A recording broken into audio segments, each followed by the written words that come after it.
جب اللہ تعالیٰ انسان کے دل سے کسی چیز کا خیال، کسی چیز کی محبت نہیں نکالتا تو اسی چیز کو اس کے لیے حقیقت بنا دیتا ہے۔ اللہ چاہے تو اس کا دل بدل بھی دے سکتا ہے۔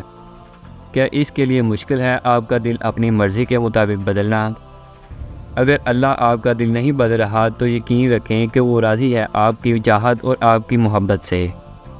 بس تھوڑا صبر کریں اور دعائیں جاری رکھیں۔ کیا ہوگا، کیسے ہوگا، یہ مت سوچیں، کیونکہ یہ سوچنا آپ کا کام نہیں۔ آپ کا کام صرف دعا کرنا، صبر کرنا اور یقین رکھنا ہے۔ دراصل کچھ مانگنے والی ادائیں ہی ایسی ہوتی ہیں کہ جو اللہ کو بہت پیاری لگتی ہیں، اور وہ انسان کی اداؤں کو بار بار دیکھنے کے لیے قبولیت کا وقت بڑھا دیتا ہے۔ اور اگر اللہ کسی چیز کو آپ کے دل اور دماغ سے نہیں نکال رہا، آپ ایک ہی دعا کرتے جا رہے ہیں، تو جان لیں کہ دعا اس کے بارگاہ میں قبول ہو چکی ہے۔ یہ ذرا سی دیر تو صرف ملاقات کا بہانہ ہے۔ کبھی آپ نے سوچا کہ جس دعا کو اللہ بار بار آپ کے منہ سے سننا چاہتا ہے، دعا وہ ایسے کیسے رد کر سکتا ہے؟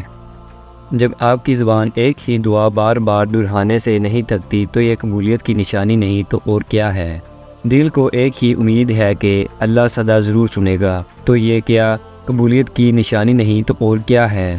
مانگنے کی شدت یہ قبولیت کی سب سے بڑی دلیل ہوتی ہے۔ آپ کی مسلسل دعائیں آپ کا مقدر بدل دیتی ہیں۔ جب اللہ کو انسان کے مانگنے کا انداز پسند آ جاتا ہے تو وہ دینے میں ذرا سی تغیر کر دیتا ہے۔ جب انسان اللہ سے ایک ہی دعا مانگتا ہے تو جان لیں کہ آپ ابھی سفر میں ہیں۔ جانتے ہیں کہ کون سے سفر میں؟ اللہ کے کن کے سفر میں ہیں۔ یہ جو اللہ کے کن کے حکم کی جستجو آپ کے دل میں آئی ہے، اللہ آپ کی زبان کو مانگنے کی ہمت تب دیتا ہے جب آپ کی دعاؤں سے راضی ہو جاتا ہے۔ اور بے شک میرا رب اپنے نیک بندوں کو مایوس نہیں ہونے دیتا۔